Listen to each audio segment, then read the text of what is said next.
Thank you so much, Roshan. Thank you, everyone. And those who are joining us now, you're welcome. We have already started the introduction. Feel free to introduce yourself and share with us where you're joining from. So today's Knowledge Cafe is a very unique one where we'll be learning about the different thinking in knowledge management. And we are so privileged to have Bruce sharing with us KM based in different cultures. It's really exciting. We are learning from different cultures on how they are doing knowledge management and way forward. So it's an exciting opportunity for all of us, even on how we go to our communities, how do we share with them about knowledge management? And perhaps at the end of the day, we are going to pick some lessons from different communities and we can implement with our communities. So I would like to welcome Bruce to share with us and take us through the next session. Welcome, Bruce. Thank you very much, Gladys, for your introduction, and very good to see all of you participating in the cafe, and very pleased to meet everyone. I'm just going to share my screen, so just give me a couple of moments to do that. Yeah, okay.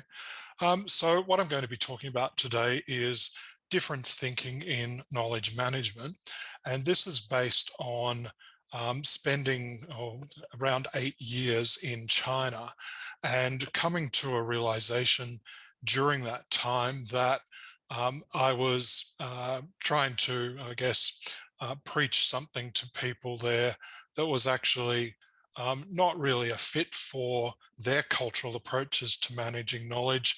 And in fact, that I actually had a lot to learn from the local community in regard to the ways in which they were actually managing knowledge and how that was a very effective approach to managing knowledge, both in a sustainable landscapes type approach, but also in everyday life throughout business, government, and the decision making across the board in China. So while I was working at Shanxi University, which is located in northern China, fairly close to Beijing, I approached the university management with the idea of introducing some knowledge management courses, and they were very receptive to this idea and very keenly supported me in setting up, first of all, a new knowledge management subject for the library and information science students. And you'll see those students here in this particular slide. And that was a subject that I developed and taught based on Western knowledge management approaches. And it was very well received. But all the way through, I kept getting messages back from the students saying, well, we do things a little differently here to what you are saying in regard to knowledge management. I took that on board and started to reflect on that. And then I set up a second course. And this particular course was actually for PhD students. So it was a focused knowledge management and innovation course for a group of 6 PhD students. And you'll see those students in this particular slide here. And what we're doing here is we're looking at the knowledge management implications of a major innovation strategy that the Chinese government was implementing in partnership with the Shanxi government. The Shanxi province has traditionally relied heavily on coal mining for its income, and coal, as you would be aware, worldwide is declining in use, and it's being very much phased down in China. And the government wanted to implement alternative income measures and set about implementing a major innovation approach to doing that. And I managed to get knowledge management factored in. And it was here that I guess I had sort of my first major realization in that my students actually started to push back against the Western approaches that I was trying to teach them. And they started to say, well, you know, we have as much to teach you as you're trying to teach us. And in particular, we want to talk to you about our rapid innovation processes and how we use grassroots knowledge in those rapid innovation processes. And one of the students, actually the one on the second from the right, she actually gave the example of Xiaomi. And Xiaomi is a mobile phone company. It's fairly substantial worldwide now. It leads the sales, I think, in India and a number of other countries. And she told me about Xiaomi's approach to open innovation, where they work with their community of interest on a weekly basis to find out what's working and what's not working with their mobile phones. They then take that feedback and use it to refine their product in a real-time way. So what they do is they work with their community of interest in real time on a weekly basis, going out to their community, seeking feedback, seeking very direct input, and then refining things accordingly. They also seek ideas from the community about new features, new products, new functions, and then set about developing that and taking that back to the community. And they've actually developed very large communities of interest based around that interaction. And here's just one example of those communities of interest. They actually bring them together face to face wherever they possibly can, but they primarily function online. So the key aspects are real-time engagement and direct engagement with the community of interest. Once I was educated about Xiaomi's work, I then started to realize that what I was observing in the village of my friends in southern Shanxi, which I was visiting on a very regular basis and spending weeks at a time living in the village with my friend's family, I started to realize that what I was observing in the village was the same thing. I was observing the same grassroots decision-making process with knowledge captured from the community in real time. So with our lessons learned approach in Western KM, we have a formal process where we capture the lessons through a workshop, then we put them in a document, then we put that document in a database, and hopefully at some point in the future, we go back to that database, get that lesson out and reflect on that when we go forward into new projects. Often that never happens. Often that reflection never occurs, and it's very slow.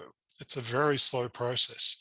What this does, as I say, is it does it in real time and directly with the community.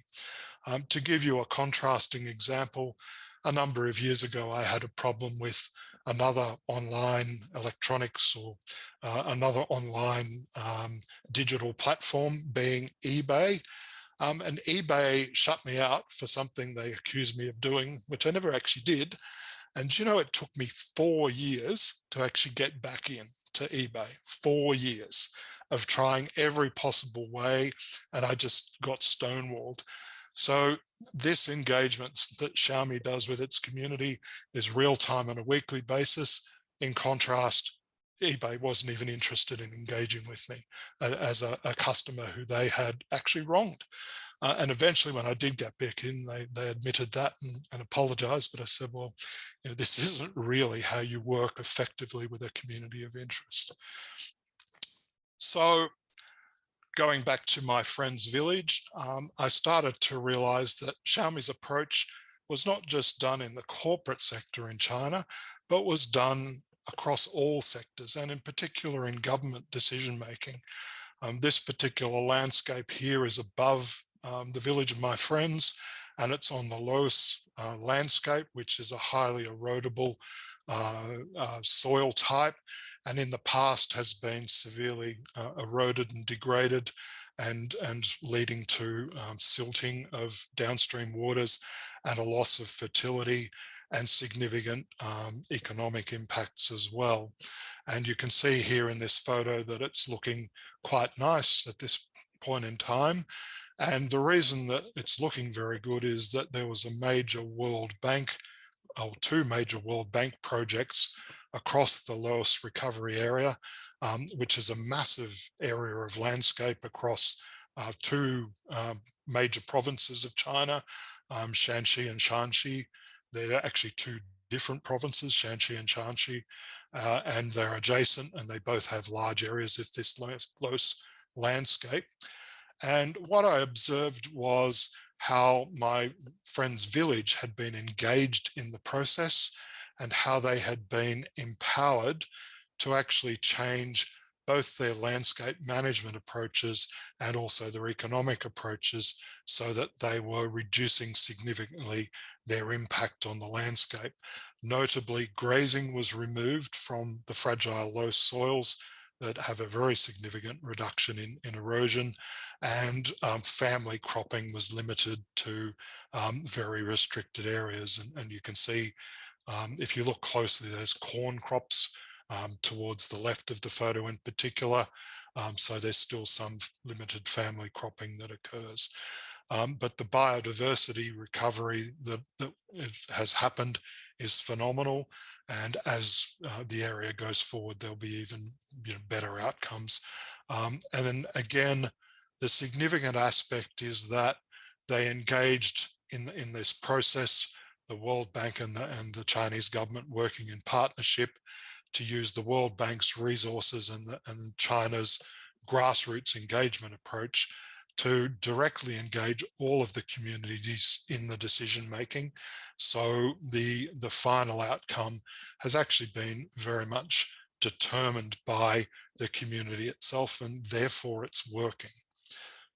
I also had the opportunity to witness that in regard to just the local infrastructure in the village.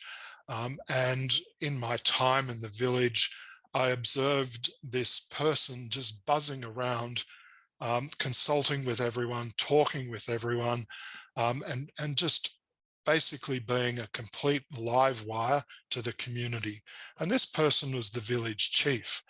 And the village chief, he reached out to me when I was in the village. He said, welcome to our village. What do you think we should do to have a better future in the village?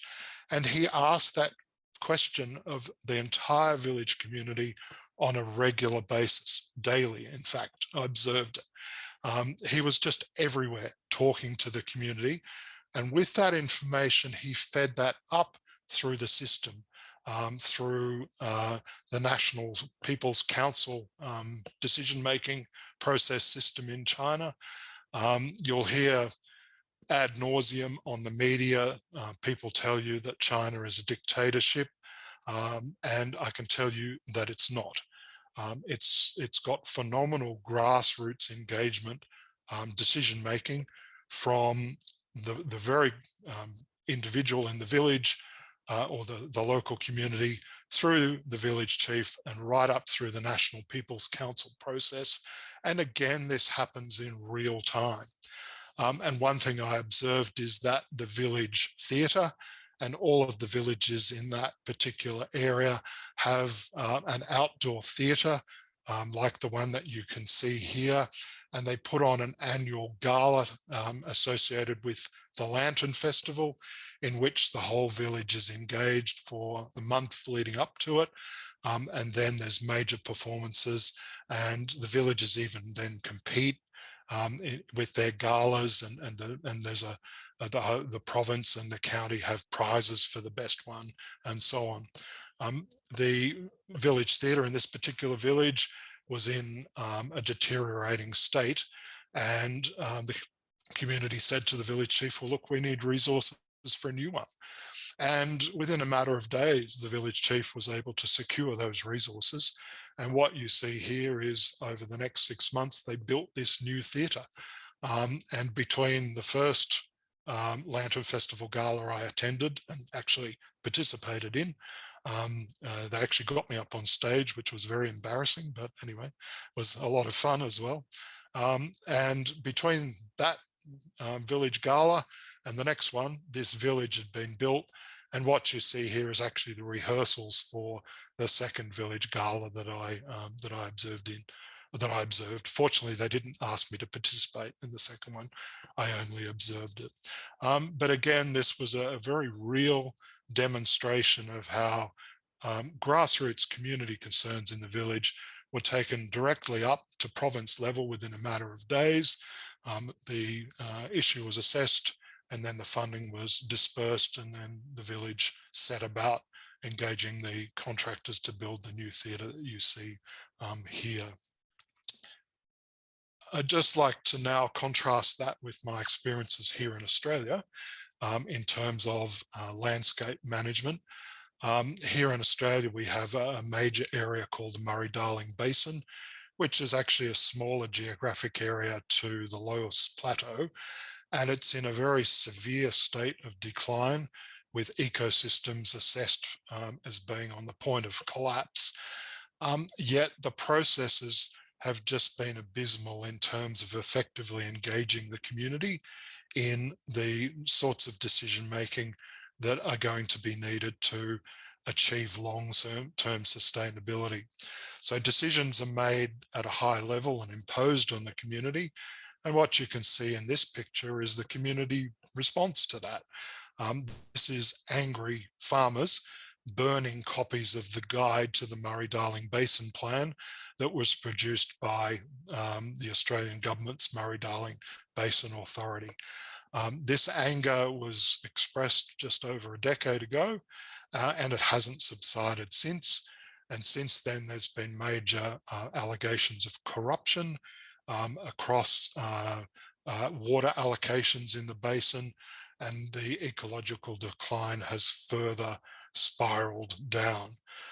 So for me, as someone who's worked prior to going in China on environmental issues in Australia for 20 years and attempting to get community-based engagement going, and then seeing that actually effectively done in China has been a great enlightenment for me.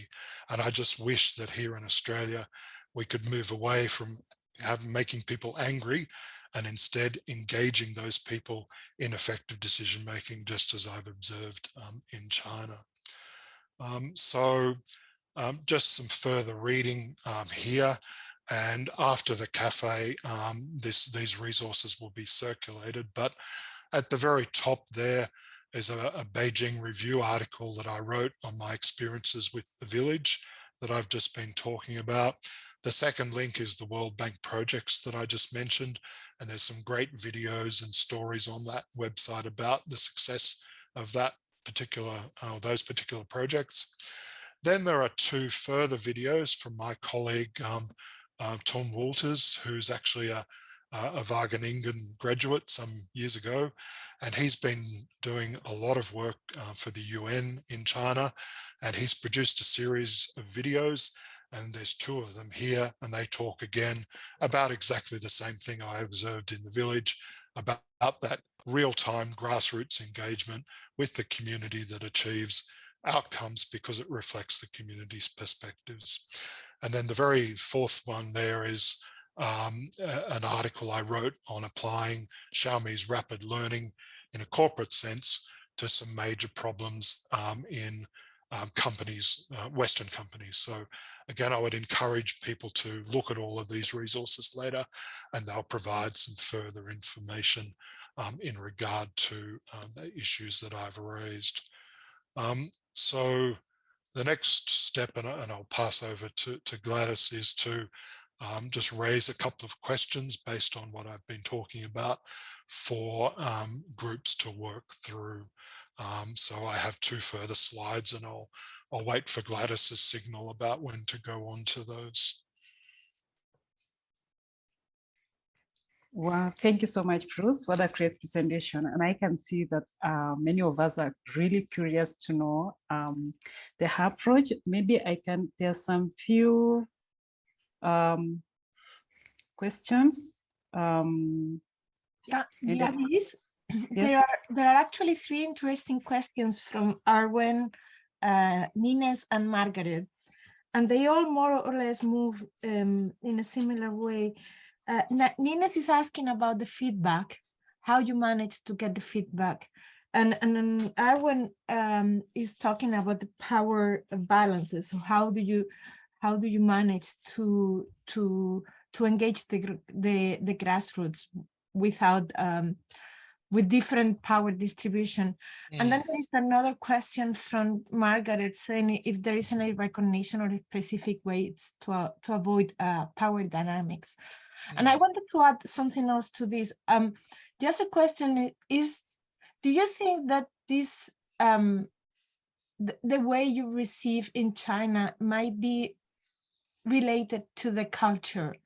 Is the culture playing a role that is allowing this collaboration and this working together? So, I guess it's it's how you perhaps define culture, because as part of my work in Australia, I have myself done this grassroots engagement in projects that I've conducted. And I've actually written some articles in Realco magazine about that I can also add to these resources later. And what I found is the cultural aspect is that government itself actually, how do I say this nicely, doesn't want to know what the community thinks often. And in fact, one of the projects that I did was located west of Brisbane in Queensland, and it was a sustainable management project in an area called the Helidon Hills. And I did the direct community engagement and gained their perspectives and input into the process. But it was actually local government in particular that was quite nervous about that and feeling that they were giving away some of their power, when in fact it's not true at all. If they actually successfully do engage the community, then it actually strengthens their or the respect that the community will have for them. So and then I've actually done other projects since where I've also achieved that engagement. So if there is a cultural aspect, as I say, the cultural aspect is to do with how government works in Western countries, and that it's very top down, and it seeks to impose views rather than to actually seek input. Now, obviously governments do need to make decisions. They do need to, you know, as an empowered or elected government, they do need to make policy decisions that may not always be what the community thinks is desirable, but those decisions still have to be made. But this is where we get into talking about different decision-making processes at different levels. So in China, yes, the government does make decisions that particular areas will be the focus of conservation activities, and it makes that decision at a high level within government. But what it then does is empowers the community in a way that allows the community to respond to those decisions in an effective way. By contrast, what happens in Australia is that the government still makes those unilateral decisions, but it doesn't empower the community. So the decisions are implemented in a way that the community just finds completely unworkable. So we still do need to have those two different levels. And again, I've actually written about this in Realco magazine, and I can add that link as well about how that can actually be achieved and done. So yeah, in terms of those competing interests and balancing interests, it's about appropriate decision-making processes at the appropriate level of the decision-making. And yeah, that's what I've found in my work in Australia to be the most effective. And certainly if we're dealing with declining ecosystems, we do need to make strong decisions and say, well, no, we've got to stop these particular activities that are causing this decline, but we've got to recognize that this is going to have potentially negative impacts on society and the economy for local communities. And we have to be able to then empower those communities to be able to come up with alternative ways of doing things. And that's the different way that I observed in China. And Sarah popped in a comment there, is what we're observing colonialism? Well, yes, it is. You know, Australia still suffers from the legacy of the idea of Europeans arriving just over 200 years ago and imposing their Western farming systems on a landscape that had been successfully managed by First Nations people for 60,000 years. And in that 200 years, a tiny population compared to China's of 25 million Australians has made a heck of a mess of the landscape here. And it's not reversing at all. The decline in every State of the Environment report in Australia is worse and worse and worse. So we really need some strong decisions at the high level to turn that around. But we also need to be able to engage the communities that are affected so they can be empowered in doing things differently, either managing the landscape differently or alternative economic pursuits, or both. And as I say, I've done that in my own project work, but I've found government here in Australia to be just not receptive to this at all. Thank you so much, Bruce, for this. And thank you, members who have engaged through the chat. What a powerful and vibrant community, and hearing about how we can go way forward to decolonize knowledge in our villages also. It's not only even within the Western powers, but also we still have in the community powers when it comes to knowledge. How do we decolonize this to ensure that we share knowledge and we provide knowledge to help our communities and to see that there's a real impact as we also way forward on how we can address various SDGs from the grassroots and also in our village perspectives. Yeah. So I know there's so much that we need to learn. There's a lot of questions. People are really curious to learn about this. Next, we will be going to the breakout rooms, which Rocio is going to assign us. I would like to give Mike. Yes, raise your hand. Mike, please. Do you have something to share with us?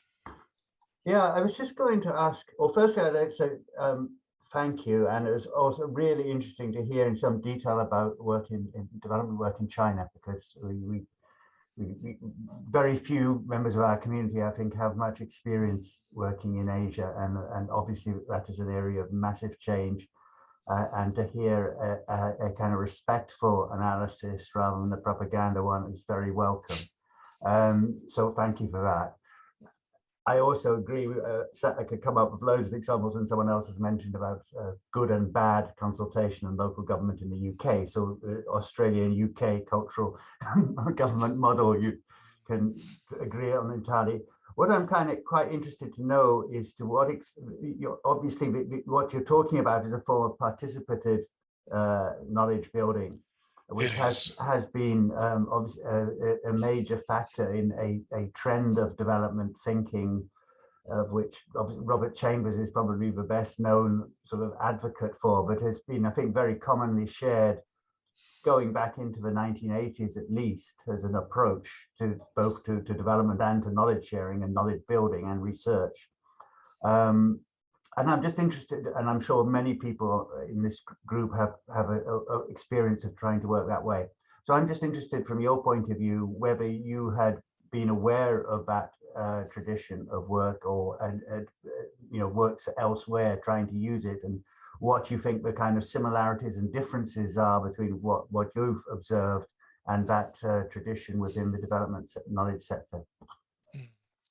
Well, the particular approaches that I primarily use are called collaborative learning and collaborative governance, and they're actually grounded in the natural resource management literature, which actually interestingly comes largely out of Australia, even though our governments haven't applied it. There's been a major research focus on that from a couple of key universities working in the space, and also practitioners like myself. So collaborative learning works by, first of all, establishing boundaries around what is and isn't possible. I've seen a lot of consultation processes fail because the people go into the room and say, okay, everyone, we're here to consult you about Project X. What do you think? So there's no boundaries set up front about what is and isn't possible. So people are then given the expectation that they can change the world, when in any consultation process, it will be in a particular context with particular boundaries. So people have unrealistic expectations generated. And then when those expectations aren't met, which is inevitable often, if they have been given the idea that they can change the world, then they get angry. So that's the first step, is to have realistic boundaries around what that project can or can't achieve, and for issues beyond that, what avenues people have outside that process to take those issues up. Then once those boundaries have been established, then collaborative governance sets, or collaborative learning rather, sets about everyone sharing their perspectives and their knowledge in an open, non-adversarial way that's focused on learning. So, for example, that Helden Hills project that I mentioned, the early stage was simply about everyone in the area sharing their perspective from a land use and management point of view, what their issues were, their concerns were, and what their vision for the future was. So learning from each other. And that included the scientific perspective on the ecological significance of the area.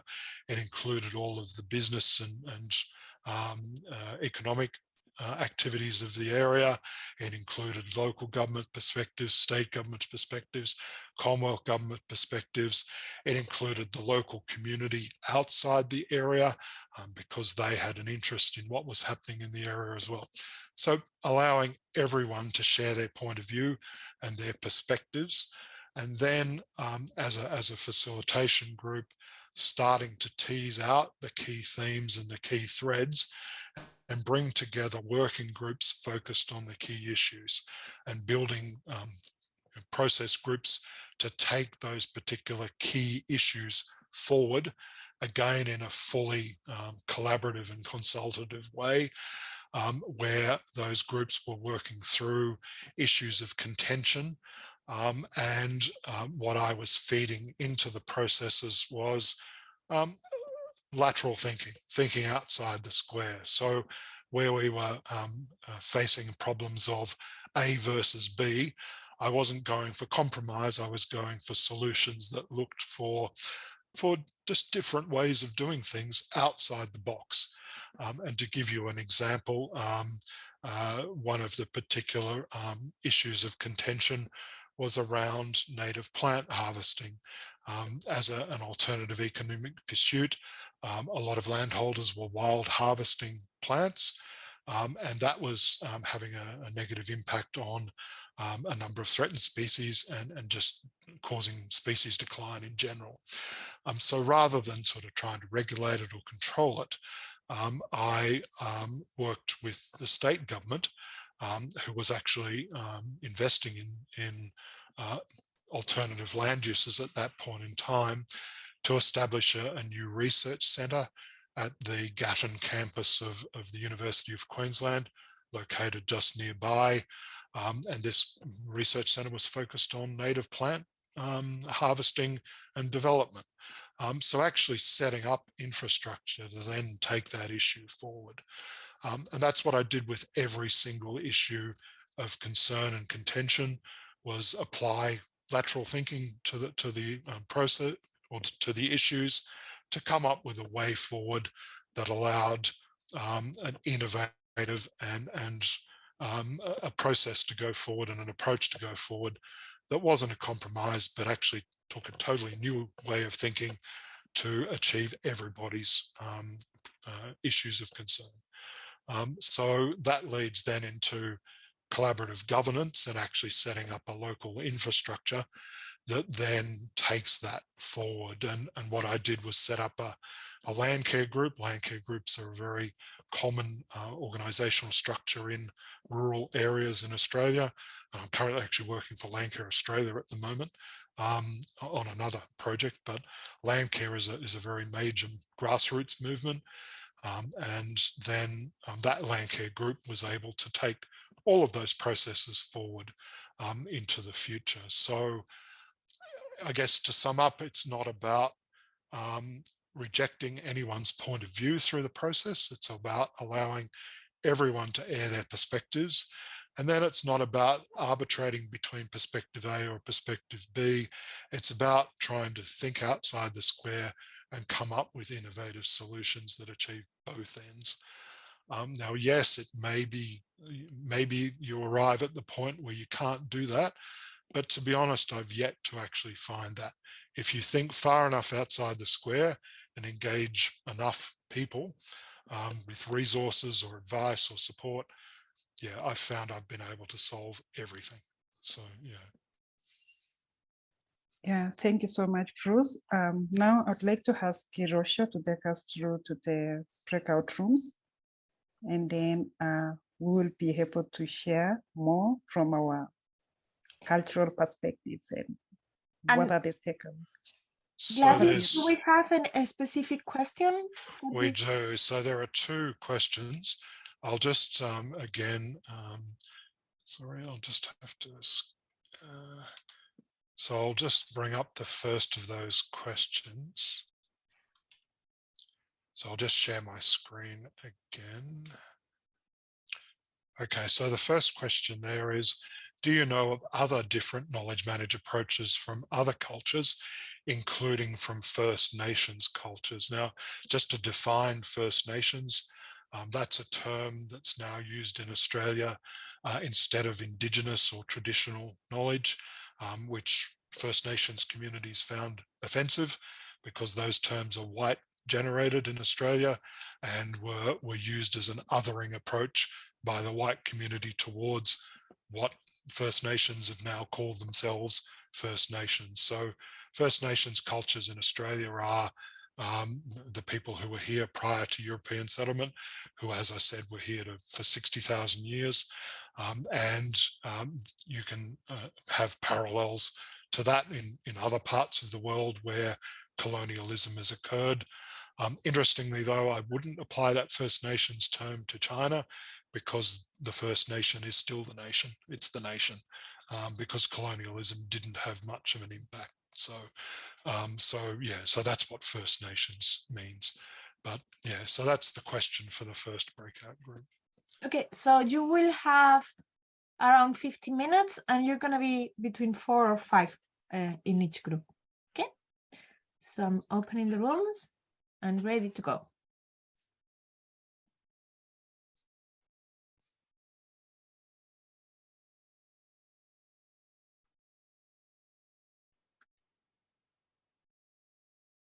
Okay, welcome back, everyone. Let's see if Gladys is here. I hope you had interesting conversations. And Bruce is back also. Yeah, thank you, Rosha. Maybe we can hand over to Bruce to take us if we still have more another breakout room. And then we come back, we go to the plenary, we share our views from different cultures. Perfect. So I'm open the rooms again. And the second question, remember, is so how can KMers become more aware of and responsive to the limitations of their own cultural assumptions in regard to KM? So yeah, welcome back, everyone. Now we have few minutes to share what did we learn from different cultures in terms of knowledge management perspectives. I know there's so many stories and we are really excited to get to learn from all of us. We are different groups and we welcome anyone. The session is open for all of us to participate. Who is going to start? I can see Margaret raising a hand. Oh, Sarah. Over to you, Sarah. I think Margaret was first. Okay. Okay. Oh, she wasn't. Okay, so I maybe like to, we had a really, really great discussion. I can't tell you, it was fantastic. But I think there were a couple of things that really stuck with me. And one of the things that was that Ramadan was saying about the gold standard. maybe if he could turn on his mic, he could tell us about it, or the gold free standard, which I thought was really fantastic. And also Margaret was talking about the elephant in the room, but a new understanding of the elephant in the room. So maybe over to them, if that's okay. Thank you. I guess what I was trying to say is that knowledge is qualified, yeah, and the qualification of something being knowledge makes that criteria is the gold standard. Yeah, it has to fit within this framework. Yeah, if that is the case, then it means that we cannot utilize the multiple knowledges, so multiple knowledge perspectives from different angles. But if we are a bit gold free, you know, again using the term, we are able to acknowledge that yes, some knowledge could be maybe not documented, not tested, but it is knowledge. Yeah, kind of finding ways of ensuring that knowledge is liberated, you know, from some confines of criteria. Yeah.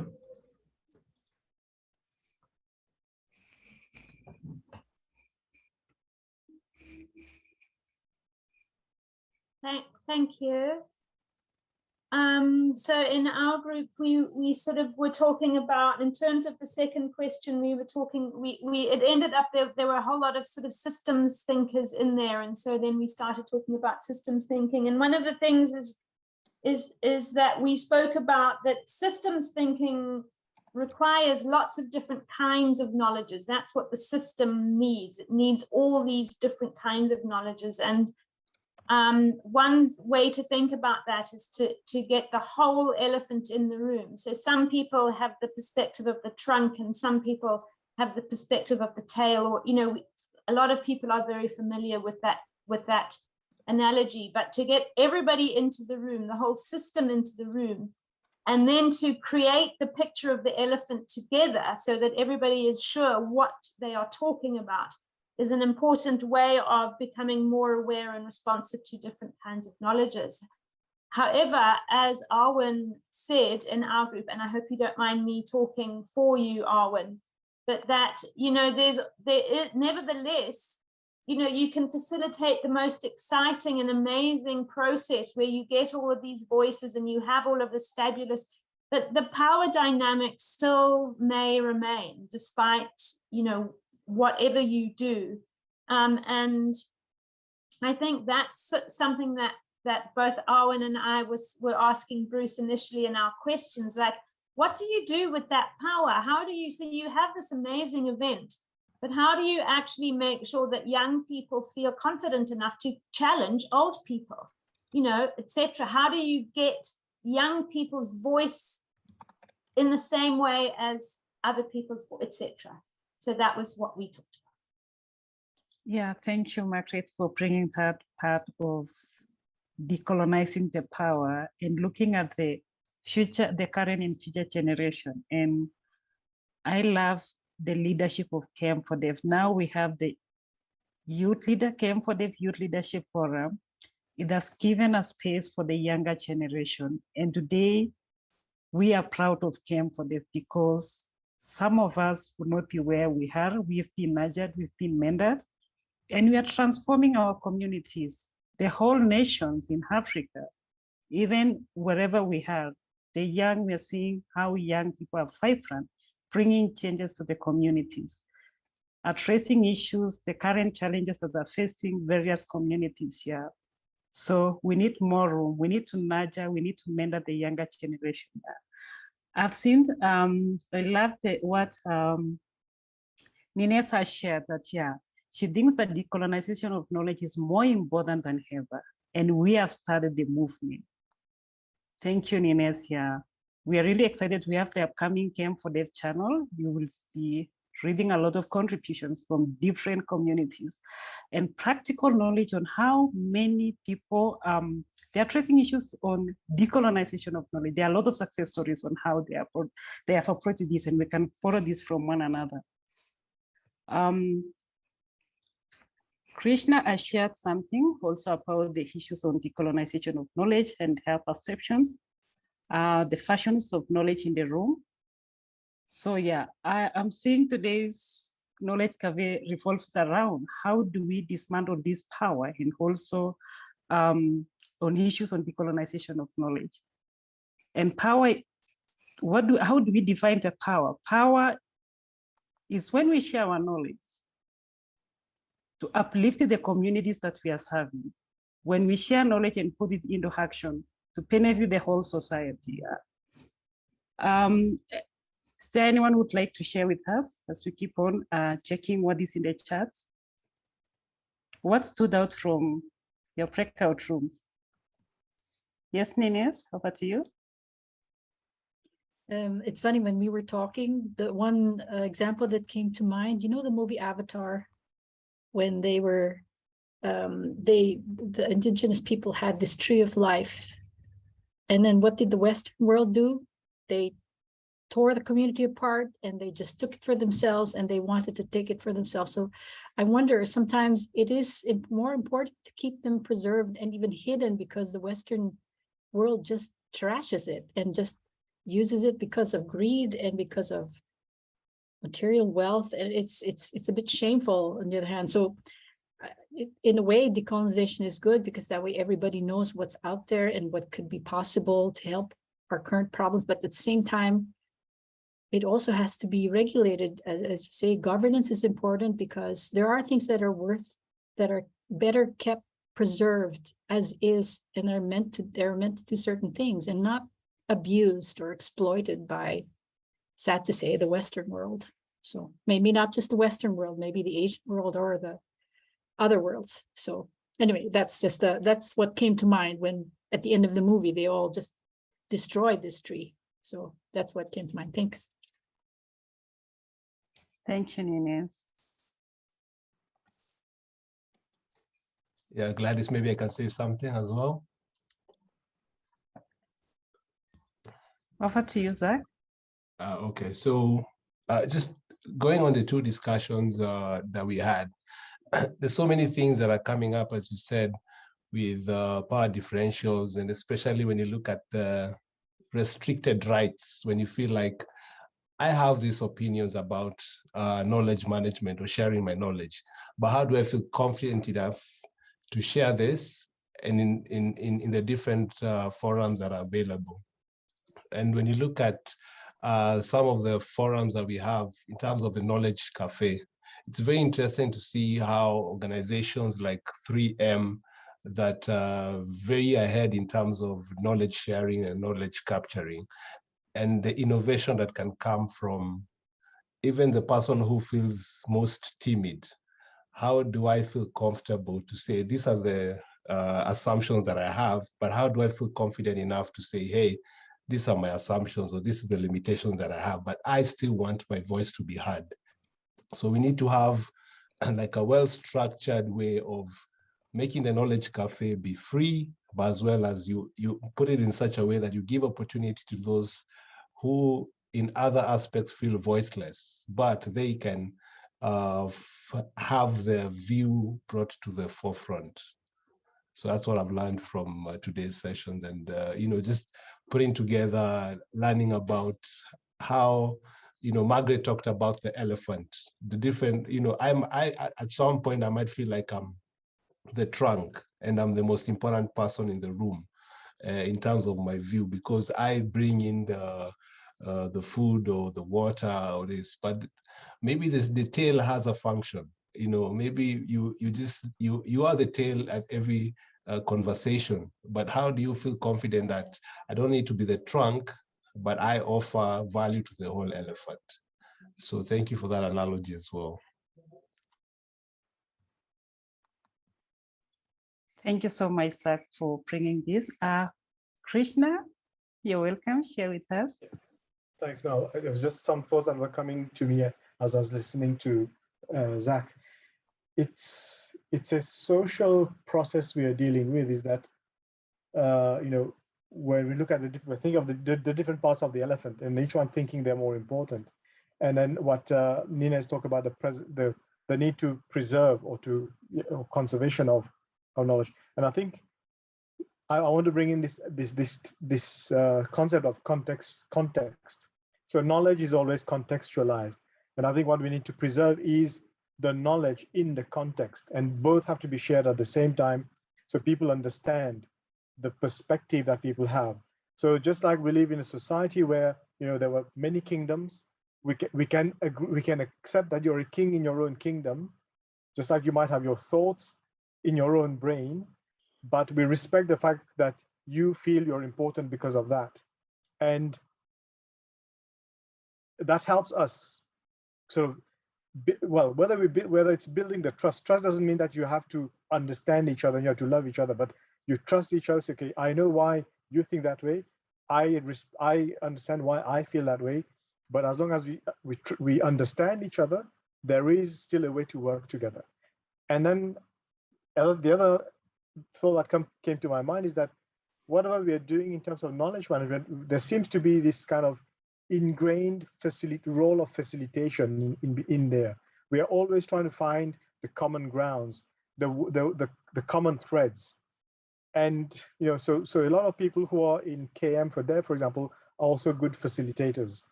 Again, it goes back to, is that at the essence of knowledge management? Is that what we have put ourselves as a role as KM practitioners, that we are always there to find the consensus, or we are here to allow for this the different perspectives, but again with the purpose of trying to, you know, colmater les brèches in French, I don't know what to bring it back together, you know, to dovetail, to find the dovetailing in the end. So yeah, I don't know whether this is our vocation in terms of KM or whether this is part of KM itself. I'll leave the group with that thought. Thanks. Thank you, Christian. And Christian and Zach, you have left me with other questions and other thoughts that here. In every society or in every community, knowledge exists. So it's up to us, we appreciate one another. Everyone has unique knowledge. It's how do we partner together? We learn and support one another, yeah. And perhaps maybe also for Christian, another idea of how do we create a safe space for people to share what they know? Yeah. That trust comes in, yeah. And I remember one of us was sharing about way forward, like now we're in a virtual space with this new normal of COVID-19. It's really we need. And I love how Bruce and Tonga shared about we need to build or develop more of online friendship. We even have virtual dinners, you know, virtual lunch as we share this knowledge, yeah. That's right. I mean, we tend, like in the workplace I'm contracting to at the moment, they only meet each other by Zoom for work-related purposes. You know, why don't we have a weekly coffee chat on Zoom to just get to know each other as people, you know? So yeah, I think we need to break down those barriers with our online world becoming very dominant. But yeah, maybe before we wrap up, we still have one more person in case you want to share with us. We don't want to close a room for you. We appreciate you. And yeah, thank you very much, everyone, for your participation. And yeah, it's been very enjoyable to be able to interact with you today and to share the information. And I've put quite a few bits and pieces in the chat if you wanted to have a look at that and download or open anything there. But yeah, later there'll be the recording as well. So I want to thank all of us. We thank you, Bruce. Thank you all our participants. Thank you all our km4dev friends and family members of km4dev. We really appreciate your contribution and sharing your thoughts and how we can apply this knowledge to our countries, our communities, and even in our organizational perspective. Yeah, we appreciate you and we love you. Our next knowledge cafe, we will be sharing the next, we have 3 weeks more remaining. Perhaps maybe we'll be focusing on the returning of knowledge. There's a book launch that we are going to share about that. We will communicate to you about the next step, Knowledge Cafe. Yeah. And in case you're the first time joining km4dev, perhaps I'm sharing the links in the chat on how you can join km4dev. And also for more articles about the emerging trends in knowledge management, you can subscribe or even join the Real Care magazine there. But in case you need any more support, Bruce is here, he can assist you. So I think we have come to an end of our Knowledge Cafe today. Perhaps maybe you can share in the chat, what is that one thing, one takeaway today that you're going to implement or apply in your community based on what we have learned today?